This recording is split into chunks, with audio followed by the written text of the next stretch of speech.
Hello friends, आप सभी मध्य प्रदेश सामान्य ज्ञान पढ़ रहे हैं। अगर आपको ये श्रृंखला समझ में आ रही है, अच्छे से अच्छा लग रहा है, पढ़ने में बहुत मज़ा आ रहा है, तो कृपया करके चैनल को सब्सक्राइब करें और शेयर ज़रूर करें और कमेंट्स में ज़रूर बताएं कि आपको बहुत अच्छा लग रहा है। समझ लीजिएगा, आपको पूरा टोटली समझ में आ रहा है। अगर कोई पॉइंट्स नहीं लिख पा रहे हैं आप, तो आप हमें कमेंट कीजिएगा, हम आपको पीडीएफ प्रोवाइड करवाएंगे। मध्य प्रदेश सामान्य ज्ञान हम लोग पढ़ रहे हैं। जैसा कि आप सभी जानते हैं, मध्य प्रदेश पुलिस के एग्जाम स्टार्ट हो गए हैं, जिसमें से यह सामान्य ज्ञान आप लोगों को बहुत ही हेल्पफुल है। पिछले जो कल पेपर हुए उसमें मध्य प्रदेश जो जीएस की श्रृंखला चल रही है, इससे भी कई सारे पॉइंट पूछे गए हैं। मध्य प्रदेश के आप संभागों को अच्छे से पढ़ के जाइएगा। उनसे जो पॉइंट बताए गए थे उन्हीं से सेम टू सेम क्वेश्चन पूछे जा रहे हैं और आप लोगों को हम प्रैक्टिस क्वेश्चन कल परसों से व्यवस्था करेंगे, आप लोगों को देने की कोशिश करेंगे और आप लोगों को मध्य प्रदेश पुलिस में आने वाले संभावित प्रश्न आप सभी को दिए जाएंगे। तो आप सभी अभी तक हम लोगों ने मध्य प्रदेश की नदियों के बारे में पढ़ रहे थे। लास्ट टॉपिक मध्य प्रदेश के काफ़ी टॉपिक कवर कर लिए हैं। मध्य प्रदेश की नदियों में हम लोगों ने मध्य प्रदेश की नर्मदा नदी को शायद डिस्कस कर लिया था। हम लोग मध्य प्रदेश की 5 बड़ी बड़ी नदियों के बारे में अध्ययन कर रहे थे, जिसमें सबसे पहला नर्मदा नदी थी। देखिएगा कौन कौन सी नदी थी। सबसे पहला कौन सी थी? नर्मदा नदी। दूसरा जो था हमारा कि चंबल नदी। कौन सी नदी थी? चंबल रिवर। तीसरा जो था सोन नदी थी हमारी। चौथा ताप्ती नदी। ताप्ती नदी के बारे में भी हमें पढ़ना है आज। बेतवा नदी। कौन सी नदी? बेतवा। ये प्रदेश की 5 बड़ी बड़ी नदियां हैं। प्रदेश की 5 बड़ी बड़ी नदियां। तो इन सभी नदियों के बारे में हम लोग कुछ ना कुछ अभी लास्ट क्लास तक पढ़े थे। नर्मदा नदी को शायद कंप्लीट कर लिए थे। आज हम लोग डिस्कस करेंगे चंबल नदी के बारे में। कौन सी नदी के बारे में? चंबल। तो चंबल जो नदी है, आपको ध्यान रखना है, इंदौर के यहाँ से आती है चंबल नदी। ध्यान रखें, कौन सी नदी? चंबल। यहाँ से निकलती है लगभग। देखिएगा जो चंबल नदी है, चंबल नदी का उद्गम ध्यान रखना है कहाँ से होता है? इंदौर के महू तहसील के जाना पाव पहाड़ी। सीधा सीधा समझिएगा, जहां आप जा नहीं सकते वहां से चंबल का उद्गम होता है। जाना पाव। कौन सा? जाना पाव। किसका रेंज है ये? विंध्याचल पर्वत श्रृंखला का रेंज है। किसका रेंज है? विंध्याचल पर्वत श्रृंखला का रेंज। इंदौर की महू तहसील के जाना पाव पहाड़ी से इस नदी का उद्गम होता है। ध्यान रखें आप, यह नदी मध्य प्रदेश के साथ साथ राजस्थान के साथ यूपी में भी बहती है। मतलब कितने राज्यों को कवर करती है? एमपी तो बहती ही है, एमपी के बाद राजस्थान, ऐसे लिखिएगा राजस्थान, और फिर इसके बाद यूपी चली जाती है। मतलब 3 राज्यों से फ्लो होती है। मध्य प्रदेश की जो चंबल नदी है कितने राज्यों से बहती है?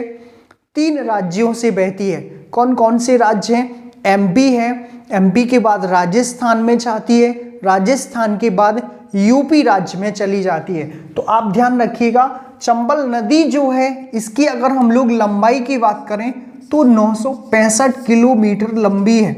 कुछ लोग इसको अलग लंबाई बताते हैं, वो 1024 है। कितना है? 1024। ऑब्लिक में आप 1024 भी लिख सकते हैं, लेकिन जो सही है ध्यान रखिएगा, 1024 के बाद जो सही है वो ज़्यादातर 965 इसकी लंबाई सही है। तो आप ध्यान रखिएगा, चंबल नदी का उद्गम हमारे एमपी से होने के बाद एमपी में इस पर सबसे बड़ी परियोजना, एमपी में इस नदी पर सबसे बड़ी परियोजना है गांधी सागर। मध्य प्रदेश की बड़ी परियोजना की बात करें तो इंदिरा सागर है। लेकिन मध्य प्रदेश में पहली जो परियोजना है वो गांधी सागर है। कौन सी है? गांधी सागर। मध्य प्रदेश की सबसे पहली परियोजना गांधी सागर चंबल नदी पर मौजूद। तो आपको ध्यान रखना है किस जिले में है? मंदसौर जिले में। कौन से जिले में? मंदसौर। मंदसौर जिला किसके लिए प्रसिद्ध था? अफीम के लिए। किसके लिए? अफीम। सबसे ज्यादा अफीम उत्पादन कहाँ होता है? मंदसौर में। तो आप गांधी सागर को ध्यान रखना है। गांधी सागर जो परियोजना है वो मंदसौर में स्थित परियोजना है। कहाँ स्थित परियोजना है? मंदसौर में स्थित गांधी सागर परियोजना। इसके साथ इसमें शामिल कौन है? राजस्थान राज्य शामिल है। एमपी और राजस्थान की सम्मिलित परियोजना है। किस किस राज्य की है? एमपी और राजस्थान राज्य की सम्मिलित परियोजना। कौन सी? गांधी सागर। आगे अगर हम लोग बात करें तो राजस्थान राज्य में चली जाती है। राजस्थान राज्य में इस नदी पर स्थित चूलिया जलप्रपात है। कौन सा जलप्रपात है? चूलिया। ध्यान रखिएगा। दूसरा, राजस्थान में 2 परियोजनाएं इस पर मौजूद हैं। कौन कौन सी परियोजनाएं हैं? आप ध्यान रखें। राणा प्रताप सागर, राणा प्रताप सागर परियोजना, और जो दूसरी परियोजना है जवाहर सागर परियोजना। कौन सी? जवाहर सागर परियोजना। 2 परियोजनाएं कहाँ हैं? राजस्थान में, और हमारे मध्य प्रदेश में गांधी सागर परियोजना इस पर मौजूद है। राणा प्रताप सागर और जवाहर सागर दोनों की दोनों परियोजना चित्तौड़गढ़ और कोटा में मौजूद है। आप सभी ध्यान रखिएगा, राजस्थान में इस पर 2 परियोजनाएं, गांधी सागर मध्य प्रदेश में स्थित परियोजनाएं। इन तीनों परियोजनाओं में एमपी और राजस्थान का भाग है। इस पर बनने वाली बिजली भी आधी आधी होती है और पानी भी इन परियोजनाओं का आधा आधा ही होता है। हमसे कौन सम्मिलित है? राजस्थान राज्य सम्मिलित है। अब देखिएगा आगे, चंबल नदी पूरे देश में, हमारे यहाँ देखिएगा मध्य भारत का जो पठार है, ये वाला एरिया आपको ध्यान रखना है। मध्य भारत का ये पूरा एरिया था। मध्य भारत के पठार में सबसे ज्यादा ये मृदा अपरदन करती है। क्या करती है? मृदा अपरदन। अच्छे से ध्यान रखना है, मृदा अपरदन के लिए प्रसिद्ध मध्य प्रदेश में ही नहीं पूरे देश में, मध्य प्रदेश ही नहीं पूरे देश में मृदा अपरदन के लिए चंबल नदी प्रसिद्ध है। मध्य प्रदेश की मृदा अपरदन सबसे ज्यादा किस क्षेत्र में होती है? तो मध्य भारत के पठार में। डिस्ट्रिक्ट वाइज पूछा चाहे, भिंड मुरैना क्षेत्र टोटली बीहड़ों में तब्दील है। टोटली बीहड़ों में क्या है? तब्दील है। तो आप सभी को ध्यान रखना है, जो चंबल नदी है, चंबल नदी टोटली बीहड़ों में तब्दील है। और चंबल नदी क्या करती है? यहाँ पर सबसे ज्यादा मृदा का अपरदन करती है। चंबल नदी बीहड़ों के लिए सबसे ज्यादा प्रसिद्ध है। और दूसरा ध्यान रखिएगा, चंबल नदी में सबसे अधिक घड़ियाल पाए जाते हैं। क्या पाए जाते हैं? घड़ियाल। घड़ियालों के लिए प्रसिद्ध कौन सी नदी? चंबल नदी। लास्टतः चंबल नदी क्या होता है? यूपी राज्य में चली जाती है और यूपी में मैनपुरी इटावा के समीप, मैनपुरी इटावा के समीप ये यमुना नदी में मिल जाती है। किस नदी में मिलती है? यमुना नदी में। कौन सी नदी? चंबल नदी। तो आपको ध्यान रखना है कि चंबल नदी हमारे एमपी से निकलने के बाद 3 राज्यों में बहती है और लास्टतः फिर यूपी राज्य में खत्म हो जाती है। तो आपको चंबल नदी से कुछ पॉइंट ध्यान रखने हैं, आपको समझ में आए होंगे भरपूर। आगे हम लोग देखेंगे सोन नदी। कौन सी नदी? सोन नदी। देखिएगा, सोन नदी के बारे में हम लोग डिस्कस करें तो चंबल के जैसी सोन नदी है तीसरी सबसे बड़ी नदी। मध्य प्रदेश की कौन से नंबर की बड़ी नदी है ये? तीसरे नंबर की सबसे बड़ी नदी। कौन सी है ये? सोन। अगर हम लोग सोन की बात करें तो सोन का उद्गम यहाँ से होता है। कहाँ से? यहाँ देखिएगा अमरकंटक है। अभी अभी नर्मदा में पढ़ाए थे आपको, नर्मदा वहीं से, सोन भी वहीं से, और एक छोटी सी नदी आती है जोहिला, जो आगे जाके सोन में ही मिल जाती है। मध्य प्रदेश की मेकल श्रेणी का सर्वोच्च शिखर अमरकंटक वहां से सोन नदी का उद्गम भी होता है। इसको प्राचीन नाम में स्वर्ण के नाम से जाना जाता है। किसके नाम से? स्वर्ण के नाम से। ध्यान रखना है, सोन नदी हमारे मध्य प्रदेश से निकलने के बाद इस पर शहडोल में, कहां पर? शहडोल में। ध्यान रखें, शहडोल में एक परियोजना है, शहडोल में एक परियोजना है जिसको हम लोग बोलते हैं बाण सागर परियोजना। कौन सी परियोजना? बाण सागर। ध्यान रखना है आपको, बाण सागर परियोजना किस नदी पर मौजूद है? सोन नदी पर मौजूद है। कहां पर है? शहडोल में है।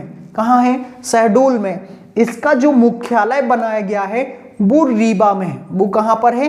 रीवा में। ध्यान रखना है। तो ये आप बाण सागर को ध्यान रखिएगा कि बाण सागर में जो मध्य प्रदेश है, मध्य प्रदेश के साथ साथ एमपी और यूपी भी सम्मिलित हैं। एमपी यूपी और बिहार, एमपी यूपी और बिहार, मध्य प्रदेश के साथ साथ एमपी यूपी और बिहार राज्य इसमें सम्मिलित हैं। किस परियोजना में? बाण सागर परियोजना में। बाण सागर का 50% भाग, 50% मध्य प्रदेश के पास है और 25% किस किस के पास है? यूपी और बिहार के पास। मतलब 25% का साझेदारी जो है बाण सागर परियोजना में वो यूपी की है और 25% बिहार राज्य की भी है। तो आपको फोकस करना है 3 राज्यों की सम्मिलित परियोजना, शहडोल में स्थित परियोजना, सोन नदी पर स्थित परियोजना, आगे सोन नदी बहते हुए यूपी और बिहार चली जाती है। जब यूपी बिहार जाती है तो यूपी बिहार में एक कैमूर और भांडेर श्रेणियों के बीच से होकर बहती है। कैमूर और भांडेर, कैमूर भांडेर किसका भाग है? विंध्याचल रेंज का भाग है।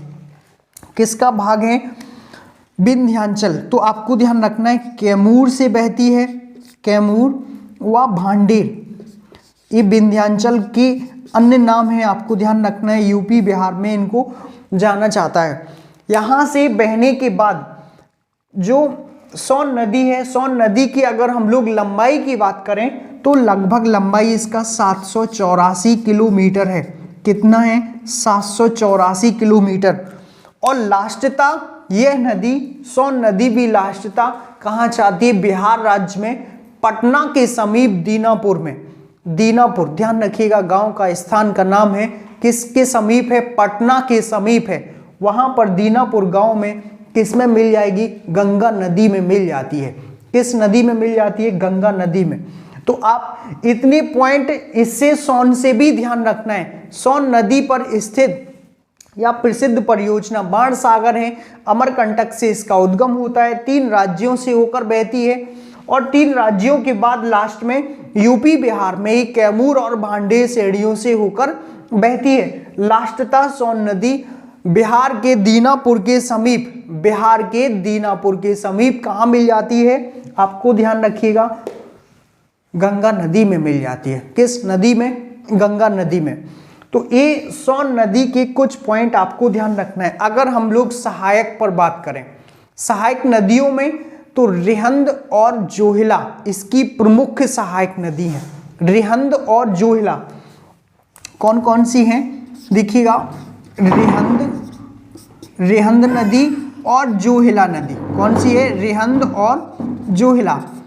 ये 2 नदियां आपको ध्यान रखना है। जोहिला का उद्गम जो है वो अमरकंटक से ही होता है, लेकिन जो रिहंद नदी है, रिहंद नदी पर मानव निर्मित एक प्रसिद्ध झील है, मानव निर्मित प्रसिद्ध झील, जिसको गोविंद बल्लभ पंत के नाम से जाना जाता है। किसके नाम से? गोविंद बल्लभ पंत। और रिहंद नदी इसमें मिल जाने के बाद फिर सोन नदी लास्ट में बिहार के दीनापुर में समाप्त हो जाती है। तो आप लोग अगली 2 नदियां हम लोग अगले वीडियो में डिस्कस करेंगे, ताप्ती और बेतवा। आपको अगर वीडियो अच्छा लग रहा है, पसंद आ रहा है, तो प्लीज़ फ्रेंड्स आप सब्सक्राइब करें और शेयर जरूर करें। इस सभी का लाभ दूसरे लोगों तक भी पहुंचाएं। ऐसा कहा जाता है, भला करोगे तो भला होगा, नहीं तो कहीं कुछ नहीं होगा। ध्यान रखिएगा, मेहनत करना है साथ में। तो थैंक यू फ्रेंड्स, हम लोग आगे वाले वीडियो में इस पर डिस्कस करेंगे।